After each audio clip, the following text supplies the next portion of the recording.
Welcome to the Education Innovators Podcast. I'm Eric Byron. This is season 4, and it is my privilege to host this show where I get to talk with thought leaders and experts from all over the world. I'm so glad you're here. Let's get started.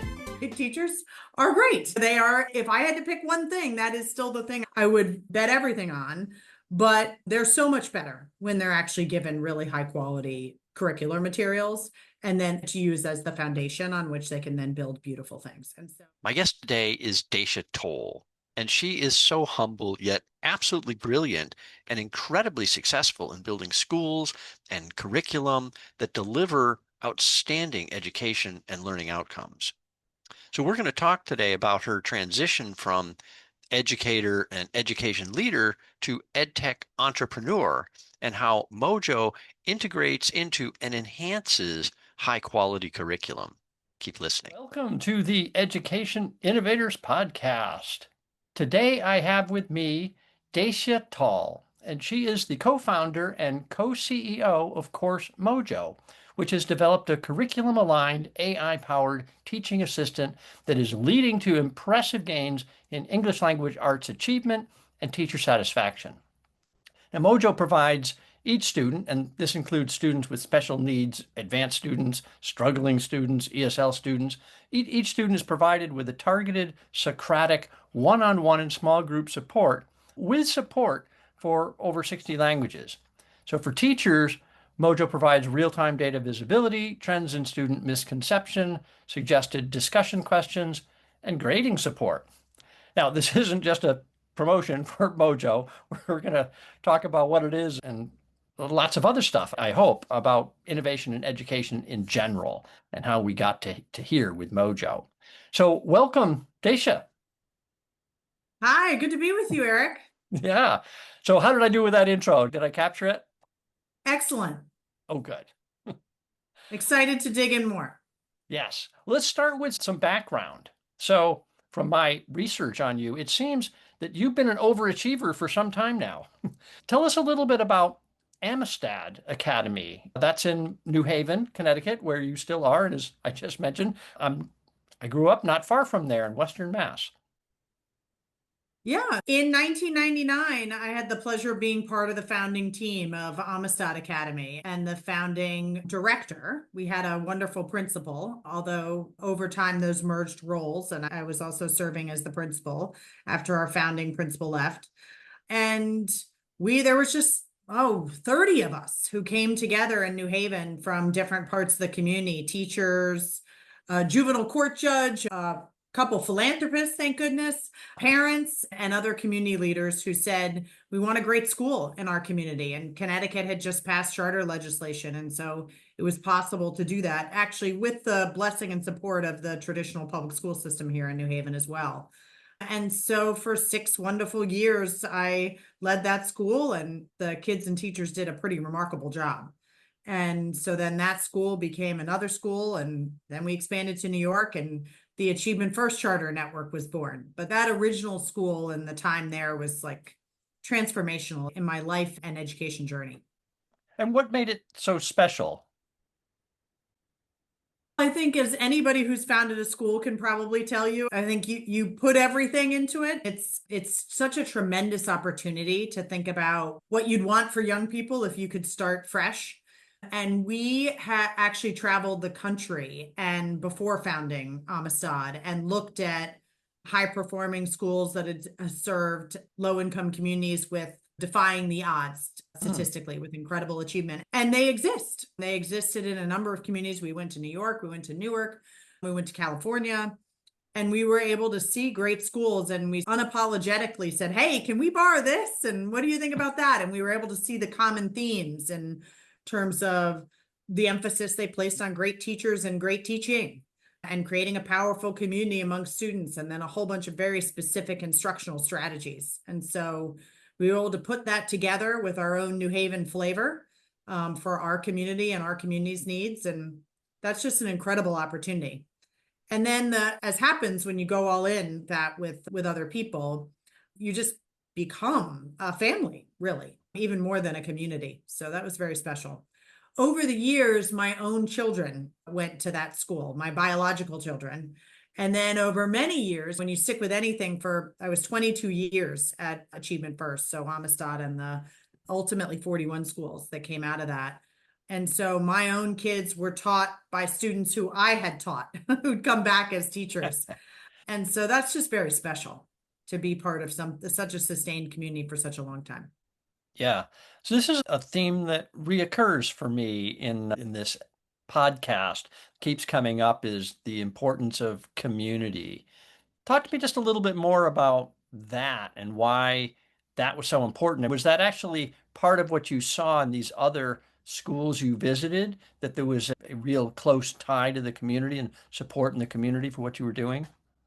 Yes, absolutely. And I think it's both relationship to the community in which you're located, and then that the school itself becomes a very Mm, powerful community. And we were very clear that we wanted to make it cool to work hard and to achieve academically and to be nice and be contributing to your okay. community, both the local school community and beyond. And in order to do that, you needed everybody who had influence over those young people to be sending the same message. And certainly the teaching team, we had the kids for, at the time, an extended school day and extended school year, but even more importantly, their parents and the broader community. And so that's part of what makes it so powerful. And then that just sense of belonging, and that there's a safe, deeply affirming place where you can figure this all out. Amistad was originally a middle school, and my kids have just made it to high school, but the middle school years, as Carnegie called them decades ago, are a turning point. And Mm, you watch these kids become young adults. And so it's just such an important time where they're trying to figure it out for themselves, who they are and what they want to be. And part of what shapes that is the signals they're getting from the people who care about them. yeah, absolutely. Oh, this is great. Yeah, exactly the kind of background I wanted to get here. So you mentioned Achievement First, total of over 20 years between the two. I didn't realize actually that Amistad became Achievement First. I thought that was actually a transition. But No, then, that's the yeah, original. Amistad was the original Achievement First school. okay. All right. And then there were like 40 schools in that set. Is that right? Yeah, 41. Oh, We went from New Haven, Connecticut to New York City, where there now are 27 schools, maybe even 28 at this point since I've left. And then Bridgeport, Hartford, and New Haven, Connecticut, and then up to Providence and Cranston, Rhode Island. wow. This is quite an achievement. It was an incredible journey. I'm the one who feels lucky by the incredible colleagues I got to work with, and then, of course, the kids and families. So Yeah. it was great. And I do think we allowed ourselves, I think there was some amount of fear in the first school. We were a lot younger. We worked our tails off. Like, we were wondering how much of this is just putting everything you've got into a passion and a dream.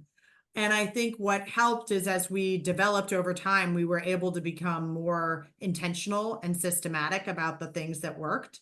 And I think originally there was this fear that, in replicating, which is a term I don't generally use because I don't think that's what we were doing entirely.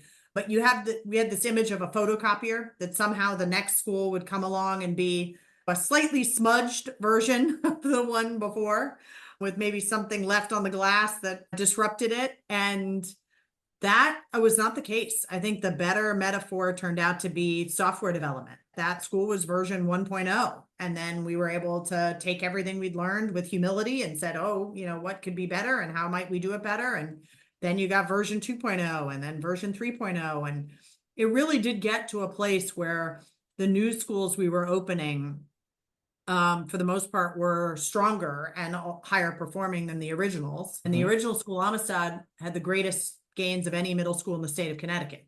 So it got pretty powerful. I'm not saying there weren't bumps in the road. There always are, Yeah. and things that happened. But I think, frankly, that humility and willingness to look honestly at what was working and what was not, and then do something about it, like that famous Maya Angelou quote, "Know better, do better," Yeah. I think was a mantra of ours. And then, of course, the original schools learned from the new schools, and it became this great sort of continuous improvement community.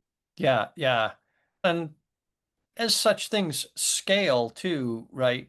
You have more teachers, so you have more ideas and more experiments, some that work, some that don't, right? I can imagine that the amount you could improve also accelerates with a larger footprint. So, what are some of the things that you innovated there? What made these schools higher performing than I assume, the public schools you were comparing to? Yeah. And one of the things I'm proud of actually is that for the most part, we had very good relationships with the traditional public school community. I know that's not universally the case in the charter space, but in Hartford, we had an official partnership where we were part of the school system. In Rhode Island, we had mayoral support. In fact, mayors who chaired our board. In New York City, of course, there was Mayor Bloomberg and Joel Klein, who created the conditions for charters to really be seen as part of the school system's overall approach.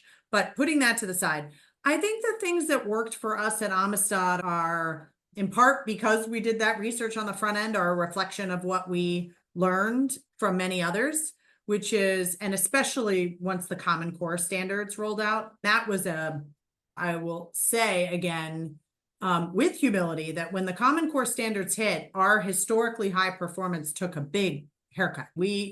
I remember being nauseous for months, feeling like we had failed the young people we were working with, because when the standards went up, the performance went down. And so that then started a whole new chapter of 5 or 6 years where we did ultimately climb back up to the same high level of performance against a much higher bar. But so I'll talk about where we landed as opposed to the whole journey. But I think what we learned from that transition in particular, which is now more widely accepted, is the importance of high quality instructional materials. I think before that, frankly, we were over relying on great teachers. Now, great teachers are great. They are, if I had to pick one thing, that is still the thing I would bet everything on. But they're so much better when they're actually given really high quality curricular materials and then to use as the foundation on which they can then build beautiful things. And so we did a much more widespread, consistent curriculum, initially build, and now Achievement First has adopted some of the what are known as HQIM, top rated curricula in the US. So that's what you start with, that as a foundation. Then you add to that exceptional teachers, which originally we could recruit.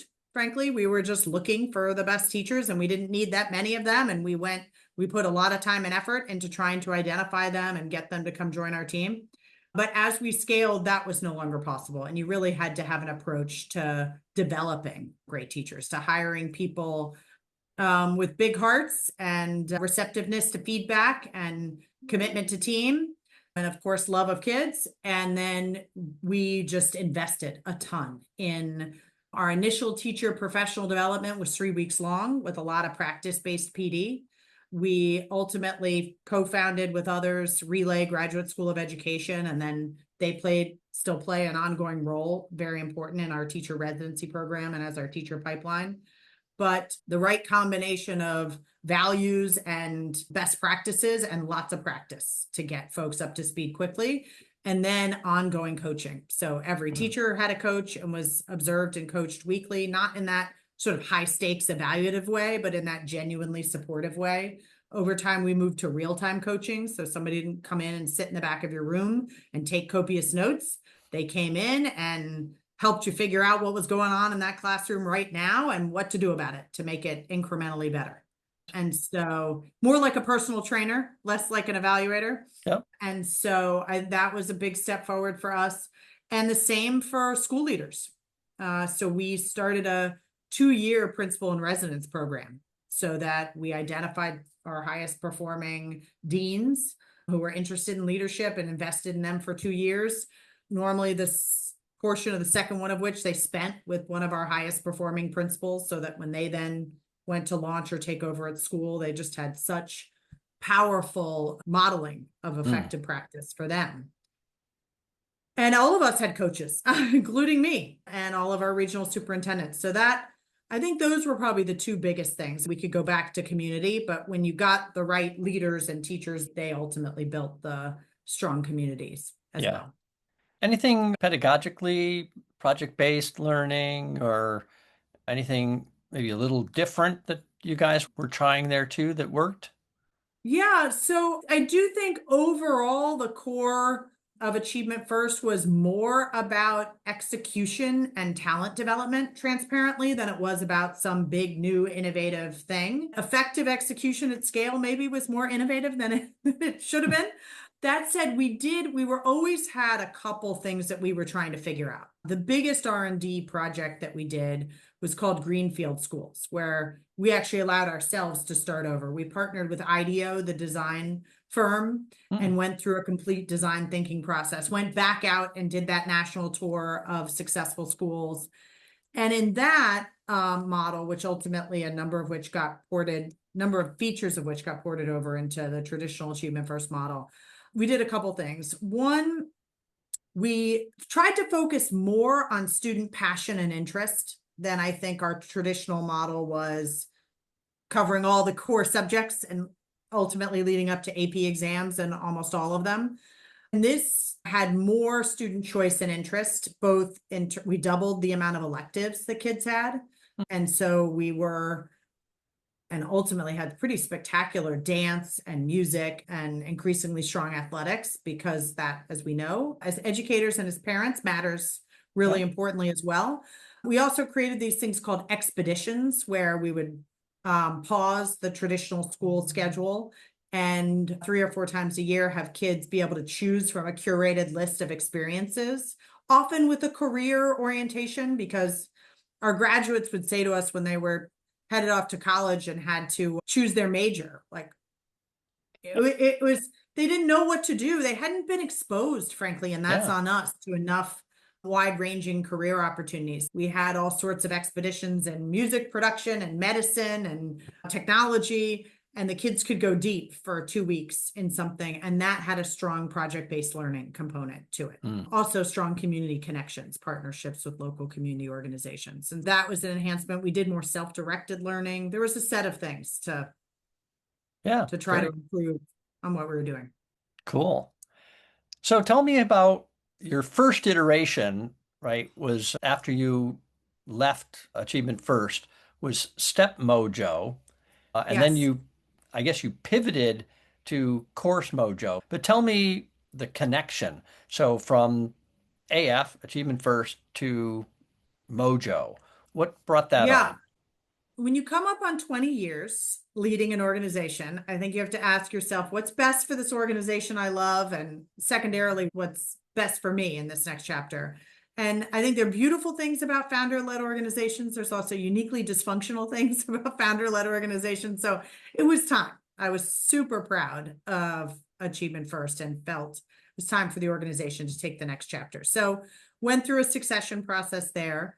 And as I was focused on the organization, I started thinking, okay, what's next for me? And talked to, 24 people who were very generous with their time and said, what are the biggest issues facing our sector? And this was back in 2021. And so we just lived through COVID, gotten schools reopened, and obviously there was a tremendous amount of challenge on that front. Most importantly for students, for the students we were working with, but also for our teachers and everything else. So there was a lot of COVID related stuff.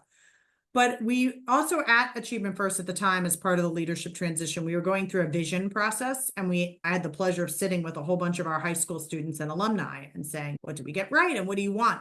What do we want in this next chapter? And not surprisingly, kids and their parents, myself having become one at the time of Achievement First kids, we want the sun, the moon, and the stars for our, yes, we want academic excellence, but not just academic excellence. And we have small to medium-sized high schools because that's part of how we got a very powerful community where every kid is truly seen and known and is able to grow. But the downside of that is you don't have the number of options that young people and their parents and our alumni wish that they'd had. And so we offered a lot of APs, but we didn't offer the cool APs. We had done some career exploration through expeditions for the kids who were fortunate enough to have those, but we didn't really have a systematic career pathways, much less multiple career pathways. Spanish was the only world language we offered. Why can't we offer more? So because having lived through COVID, most of which was just awful, including the online learning, we all had to scramble to stand up. But some of Achievement First best teachers showed me that, wow, it is actually possible to have a Socratic discussion online, or to create a powerful community online, or to give lots of feedback on student work online. And so if you can't, at small to medium-sized high schools, offer all those options yourself, how might a much more limited, much more intentional approach to online learning expand your course catalog? And so that's how Mojo started, is we tried to take the best, or a much improved version of synchronous online classes with real great teachers, delivered during the school day with learning coaches in person, which did not have to know the content, but had to know and love kids and be a support engagement with content expert online teachers. And it was that partnership that led to Mojo. And so we ultimately offered, goodness, 80 different courses, maybe, both a high interest variety, and then over time, people asked us to take on math instruction because they didn't have enough calculus teachers or geometry teachers or algebra 2 teachers. So we were doing both shortage area core instruction and then these high interest electives and AP courses and career courses. And that was great. But so then as part of that, when ChatGPT emerged on the scene, we started piloting AI tools just to support kids and teachers in our own synchronous online classes. We were working with about 30 school districts across the country and charter networks. And then those AI tools just took off on their own, and that led to the pivot to Coursemojo, and I'm happy to talk more about that. Yeah, tell us more. I think it's everybody who's known me over this whole journey finds it somewhat strange that I'm leading an EdTech company, because I was, and probably frankly still am, an EdTech skeptic. I think, unfortunately, there's been a lot of hype with each generation of EdTech. Yep. And we have not consistently seen student outcomes and results from that, although I know there's been certainly some good work done. And so I don't think if we had AI to work with that I would be doing this. And I really do believe that AI, not just the chats that we're all used to, and ChatGPT and the other sort of cousin large language models, but that AI is electricity, which I know a number of folks have now referred to it that way. We can now build the light bulb or the power screwdriver or the vacuum cleaner, whatever we want to power now, we can power. And we're freed from a world of multiple choice. And we're able to analyze large amounts of unstructured data, in other words, student work, instantly, which as a teacher in a classroom is just so awesome. So it really was that, and the sort of eye-opening process of seeing how these tools were able to come alive for our kids and teachers. And then our district and charter school partners said to us, hey, those are pretty great. Can we have those outside of the context of your online classes, which we're filling a very narrow use case?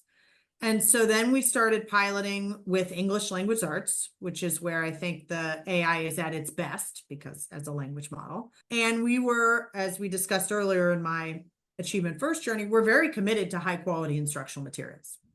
And I think part of the challenge I was seeing with a lot of AI tools is that they actually made it easier for teachers to depart from high quality instructional materials. Like in solving some of the issues, which you named up front for diverse learners, they were saying, you want a new lesson plan? Poof. You want to change the level of the text? Poof. You want to have a different assessment? And it became so easy to actually depart from the curricula that we'd spent a decade developing and adopting as a sector to provide a more consistent learning progression for students. The problem is the curricula were hard and they didn't meet the needs of diverse learners. So teachers were stuck. And we wanted to embed AI supports for students and teachers in those curriculum materials. And that's the direction in which, when you talked about the pivot to Coursemojo, that's the direction in which we've gone now. So it's integrated right into the curriculum. Exactly. Exactly. Okay. What that means, because people, I don't know, kids often say it best. So as a student said to me, it's like the handout is talking to me. And so it's the same text I would be reading today, the same questions we'd be discussing as a class or would be on my handout. But now instead of it as a static experience, it's a dynamic and interactive experience. And so students, one of the other things we care about a lot is that in the age of AI, students need more discourse and human connection and ability to collaborate, not less. And so classic EdTech has too often been kids put on their headphones and open their computer screens and they go down their own personalized pathways. I'm not saying there's never a time for that, but that was not the dominant use case we wanted. We wanted to have students working together, at least in partners, or if not small groups, and talking and collaborating with each other and with the AI. And so now kids talk about the key question, the complex question about the text they're analyzing that day, and then they put their responses into Mojo, like it's their handout. And Mojo affirms and then pushes, and trying to nudge every student towards a deeper level of understanding of every question. Meanwhile, the teacher has a live dashboard that shows every student's level of understanding for every single question. And so we used to train teachers. Most principals want their teachers actively circulating around the classroom and looking over kids' shoulders, either reading their handwriting or their screens and saying, oh, what do they understand? What do they not understand? Conference with individual students. Don't get stuck on one side of the room, get to every kid. Meanwhile, figure out the class-wide trend. And I'm not saying I never saw it. Teachers are amazing, but it's hard. And so now Mojo, your AI-powered teaching assistant, gives you just like a little alley-oop to make it easier for you to do what you were already trying to do. Both, these are the kids who need your help. This is what they need your help with. It's a pretty simple color-coordinated dashboard where you can click on every student and see what they're saying and what's the delta between where they are and what the sort of full understanding of that question is. And then you push a button after you've conferenced with individual students, and it tells you the two biggest misconceptions in your class right now and suggests a targeted discussion question to get at it. So we very much still want the teacher facilitating that great class discussion, but we want to give them that real-time data to make it as strategic as possible. All right, quick commercial break. This is my opportunity to plug the human intelligence movement, not a paid advertisement. I'm just a fan. So the mission of the human intelligence movement is to ensure that all students have the skills to thrive and succeed in an AI world. You should join that movement. Okay, I've got a link in the show notes. Please check them out. Support that. All right, now back to my conversation with Dacia Toll. Now, we're going to continue our conversation here about how Mojo integrates into the curriculum and about the importance of student agency and open discussion and dialogue between students, and how they're leveraging AI securely and ethically. Yeah, I loved there was a video you guys have that kind of showed, so in a diverse classroom, right? So this is, I think, one of the keys, and I'm trying to remember who it was I recently talked with about this, but I had a great conversation with somebody recently about kind of diversity in the classroom, and that we don't want to segregate folks because they have special needs.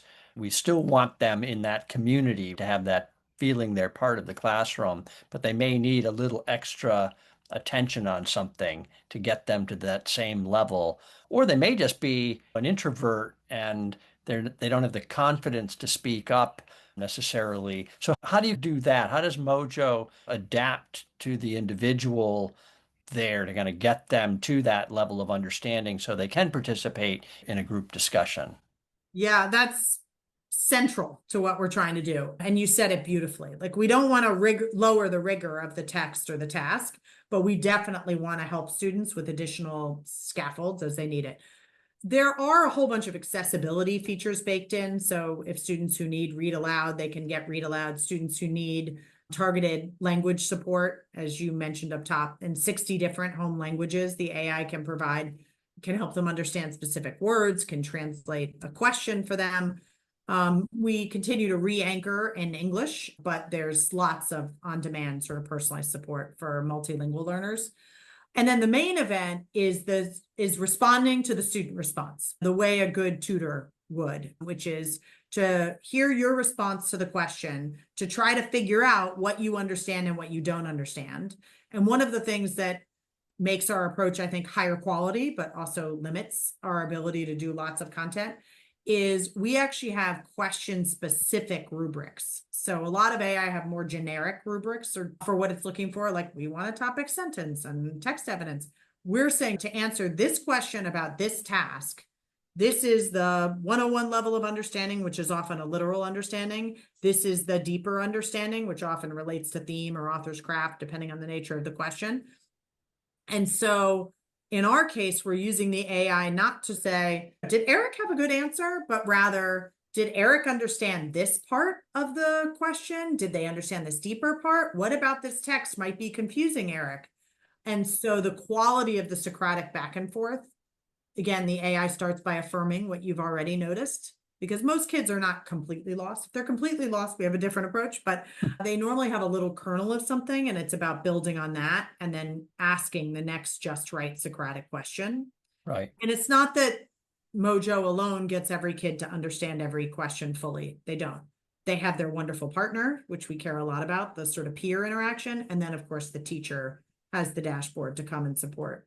But something like 80 to 85% of students, depending on the class, really get humming with their partner and with Mojo. And frankly, because we're starting with quality texts and tasks, if we weren't starting with high quality materials, I don't think this would work. But because we're honoring the district adopted choices, then it's just about how much thinking, reading, and writing can we get kids to do?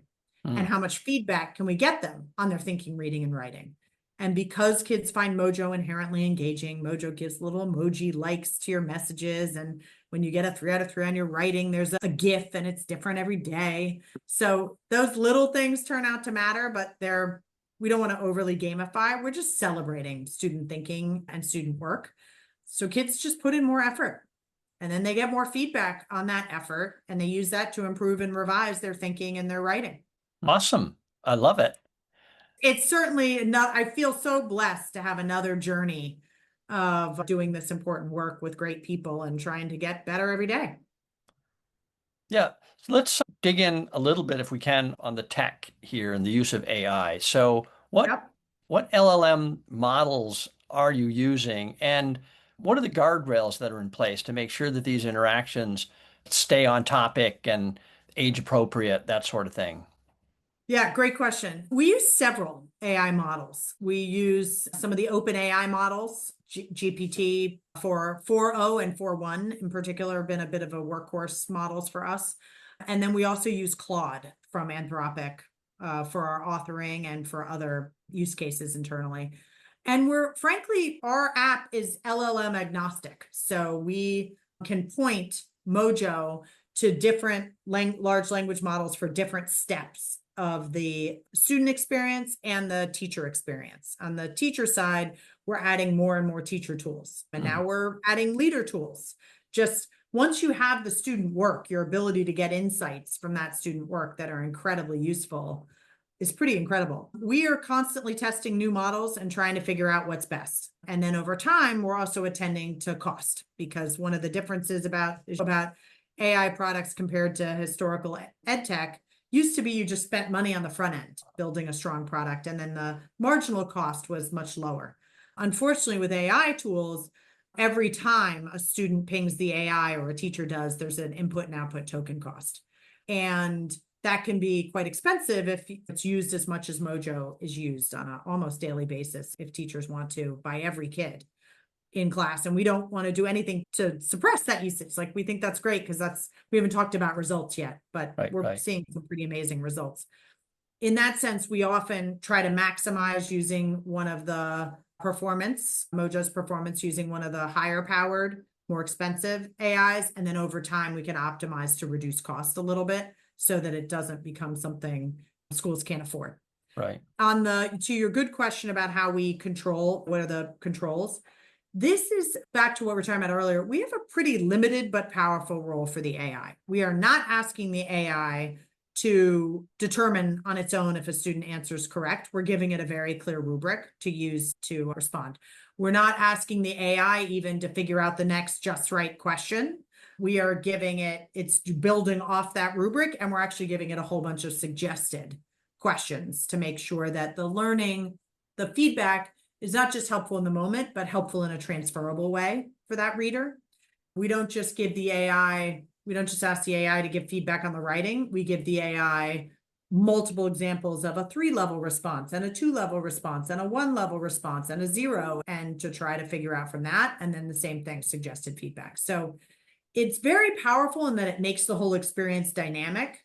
But in my opinion, a lot of AI products are asking the AI to do too much too soon. It's constantly evolving. So we'll see. It's exciting to see how much better it will get. But right now, it's not ready. It's not at the level of a human tutor. It needs a lot more guidance and constraints. Yeah. I'm curious if you've looked at Google's Learn LM. Yes, I have. Yeah. Yeah, that's interesting, right? Because it's a large language model specifically trained Yeah. for education and learning. I think all of those are very positive steps. And I'm grateful that Google has done that, because historically the education use case doesn't get that much attention from Yeah. the big tech firms. But I think, and I'll leave it to others to test that model, but it's early days for them still. I think they will Yeah. learn a lot of the lessons that we have learned having been at this now. And Google, of course, had Google Classroom for many years. They have plenty of experience. I'm not saying that, but with the actual AI powered tools and how to get that Socratic experience and feedback to really be as high quality as kids and teachers deserve. Yeah. Yeah. I think what Google was trying to do there was to get it's a little more in tune. So it's easier to put those guardrails and those kind of structures in place. It's like the model itself understands what you're trying to do and is just a little Yes. better equipped for it, maybe quicker to get there successfully with the Learn LM than maybe ChatGPT out of the box. So Yep. go to my questions here. Oh, sorry, because I have to ask about data security here because I had Emily Turkin on my show who insists that 90% of EdTech vendors sell student data as part of their business model. So I, Oh, I disputed that, but she was absolutely insistent. Oh no, they all do it. This is their business model. So how do you protect data privacy and ensure that student data isn't being sold or used to train AI models? yeah, I'm equally surprised by that, because almost every district contract that we've signed, I can't think of one that would allow that. So it's a deal breaker if you're selling student data. So Her her yeah, her suggestion is they're not telling you they're doing it, but they're doing it. Yeah. oh, to me, that would be a company ending move. Yeah. That speaks to issues of core trust with your Yeah. customers and your partners. We are not doing that definitively. We, in fact, in a number of our contracts, we have to destroy the data at the end of the contract. So that's not even keeping it for our own internal product development purposes, just to get better. Yeah. Our data security, we've been through New York City, as you may know, has a very extensive process called an IRMA process, where they really come in and kick the tires, as do other districts that we've all had to go through. Can take, gosh, that took almost 9 months of testing at both the city and state level. And so it is something we take very seriously. First of all, as we discussed, we have a very constrained use case. We're actually not sending even student names. No PII goes to the AI. First of all, we have API relationships with whatever AI we use. And as you may know, under the terms of that API agreement, they agree they would not use anything we sent them for their own training purposes. But we still don't, even under those, we still don't send personally identifiable information, or known as PII, to the AI. So every kid gets anonymized as user 1, 2, 3, 4, 5. And the AI, again, is just looking for that response. Did I correctly interpret the figurative language in question 3 relative to the rubric for what the author might be trying to say, or multiple meanings of what the author might be trying to say? And so that's it. That's the job it's getting done. That's very different than something beyond that. And in that sense, most people have said it's a particularly safe use case. Yeah. Brings me to another concept here. So with Coursemojo, so at every kind of task, Mojo is looking at your level of understanding. It's not developing a profile of the student. So it's trying to interpret, oh, the last time we talked, I remember you understood better when I used this kind of phrasing or these kinds of examples. So we're not building that into it yet where it Right. learns You the got it. students? Right now, there's within a day memory of a student in terms of the entire activity, but there's not over time memory of Mm, a student in the AI. What we are building in our app is this is the next level of build, which is the student profile. Now, it's an interesting question. We want that for data analysis over time so that a teacher can look back on a student and say, oh, how has this student grown since the beginning of the year? So the student themselves can see how they've grown. That's different than saying that is then going to shape your product experience. And we might get there over time, but I think we have to make sure we're doing it in the right way. English language arts and reading is so much more complicated than math. They're both complicated in their own way, but it's not as simple as yesterday I understood main idea. So that means today I'm going to understand main idea or even character development. Like it has so much to do with how complex that text is and what the unique text demands are. Is it a poem? Is it a nonfiction? Is it what kind of sentence syntax is there? What kind of vocabulary? Most important, what kind of background knowledge? As the reading research has shown us, we can read 2 grade levels more advanced if we have background knowledge about the text. And so it's very complicated and it's not clear that real memory about me is going to help. It might, I think the risk is if we over scaffold when the kid gets to a new text and they don't actually need it. And so what we do is just ask the question from the curriculum. And then based on what about that text, that question, that day, if I need some additional support, I get it. If I don't, I race forward. yeah. So that's the current approach. And we're always guided by ultimately what will be the best support for students and teachers. But right now it's not clear what that is. Yeah, no, fair enough. The tools aren't all there yet. They're getting better. Yeah, but I think what that last question reveals is that some of these are technical questions. Most of them are pedagogical questions. Yeah. And it's really about, and I think this is, if you wanted to talk about broader innovation, I think what's most important is that schools and teachers and parents and communities start with their vision for what do we want school to look like? What do we want English language arts class to look like? What are our goals? What are our biggest challenges that we're trying to solve for? And now they can work with electricity. And AI can power to our project-based learning. AI can power career-connected learning at the high school level, or AI can power, as we are, middle school reading and writing instruction aligned to your core curriculum. All these things are possible, and so it's important that you start with your vision. Do you want students working together as part of it? If so, you have to design a solution that requires that. Yeah. I think the solutions for reading are different than the solutions for math in some meaningful ways based on how the disciplines are different. So that's where I think the real work happens. Yeah. So I got to bring up the kind of the fear factor here.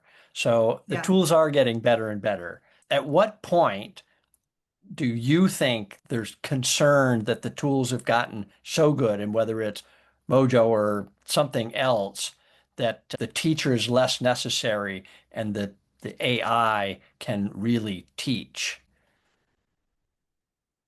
Yeah, I actually think teaching is one of the safest, most AI-proof professions. If people want to know, I know there's been a lot about nursing and healthcare. I feel equally strongly about teaching. As a parent, I would be very surprised if we want to send our kids to AI school. I don't think and I believe AI will be, I hope, I'm working hard every day in our little part of the universe to make sure AI makes that student and teacher experience better. But I think learning is an inherently social activity. And if we give up on that, I think we will lose a lot, both cognitively in terms of how our brains are wired and socially, especially again in an AI powered world in terms of what young people need. I don't think, I heard actually the head of one of the larger teacher unions say, your question should not be, is AI going to replace my job? But will I be replaced by somebody who uses AI effectively? I don't know if we're at that point with teaching. I think that's true in a lot of other professions that you really need to figure out how to use the AI tools and to increase effectiveness and hopefully human connection.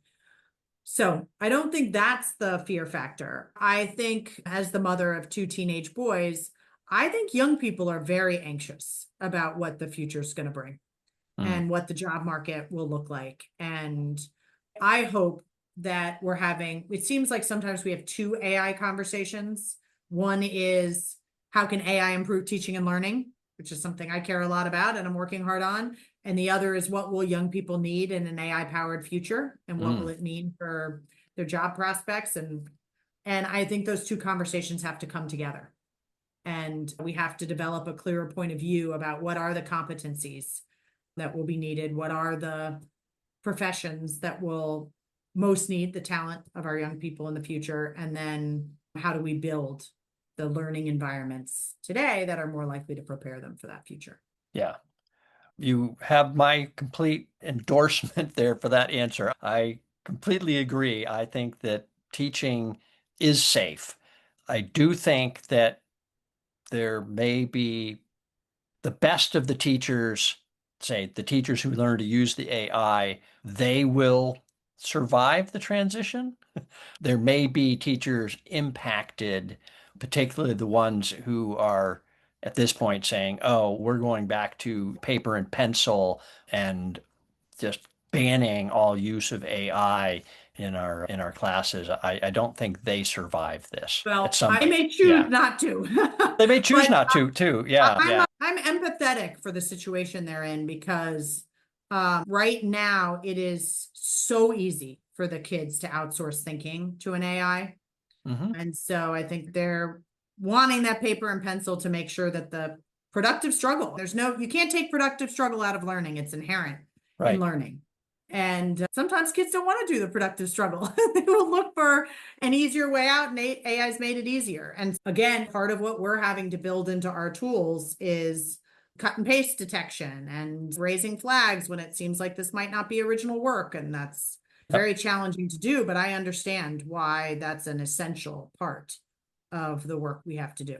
Yeah. That's where the live conversation comes in. And this is why I agree with you that teachers never really go away, because it's one thing to do research with AI or write something with AI and not really do the thinking yourself.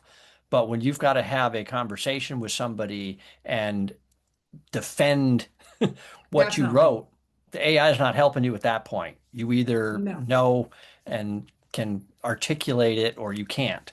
And I think when the kids get used to that's coming, that at some point I'm going to have to look you in the eye and explain this, then they're going to want to leverage. And I also say this always goes back to, am I working just towards a grade or am I working towards learning?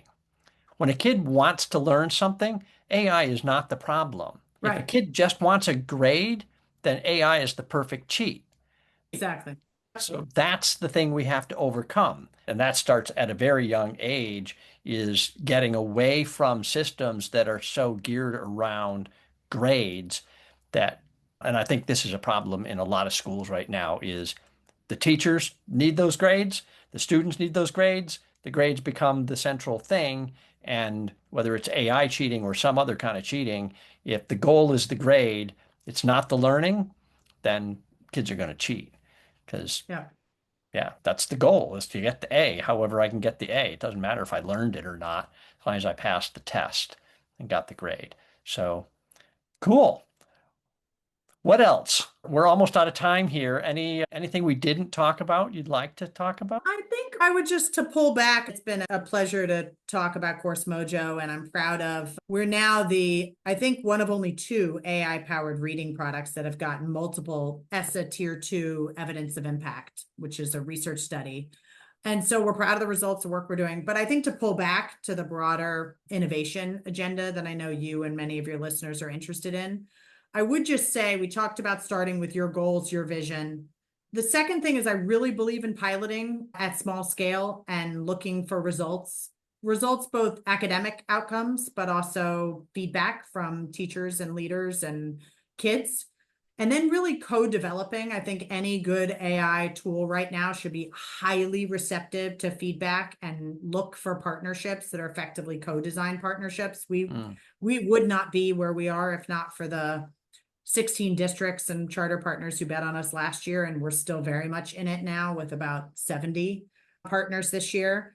And I think that's related to, this is a moment where teachers and schools, they don't have to just be consumers of EdTech products. Like AI has democratized product development, and it's so much more possible to say, what do we want? And maybe I'm going to partner with somebody to help create it, or there are tools like PlayLab and others that will let you create your own, or the GPTs themselves or all of its many cousins to create your own product. It's a moment to lean in. Yeah. Yes, there's fear, and some of the fear is legitimate, but I think it's a moment to lean in. The good use, there will be good use cases of AI and bad use cases of AI in education. And I think it's on the educators to tip those scales for kids. Yep. Great. All right, Thank you. It's been a pleasure, Eric. All right, so we heard Dacia talk about how teachers are still the most critical success factor, and that learning is inherently a social activity. These are two themes that I firmly agree with.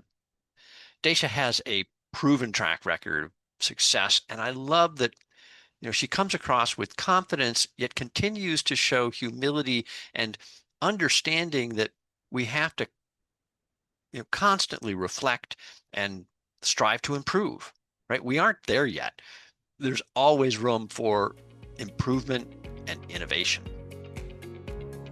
My next guest is Katie Novak, the queen of Universal Design for Learning, or PDL. So hit that subscribe button. You don't want to miss any of the wonderful guests coming up and the incredible stories of innovation in education. I'm Eric Byron. Thanks for listening to the Education Innovators podcast. To all those innovators in education out there, thanks for doing what you do. You are making a difference.